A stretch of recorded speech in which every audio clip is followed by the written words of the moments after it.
Ano-ano nga ba ang qualification pag nag-apply ka dito as factory worker sa Hungary? Una, kailangan ba ng work experience? Yes po, kailangan po kasi yan po ang kadalasang hinahanap na employer. Pangalawa, meron bang age limit? Yes po, may age limit po. 21 to 40 years old po ang tinatanggap dito sa Hungary.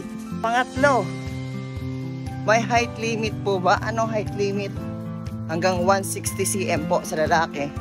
Sa babae naman, siguro mga 150 cm. At kailangan ba magaling mag-English?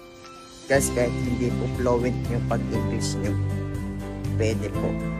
Sunod is tumatanggap pa sila ng may mga tattoo. Guys, may tattoo po o kaya pwede po. Tumatanggap pa sila kahit high school graduate na. Yes po, tumatanggap po sila ng high school graduate.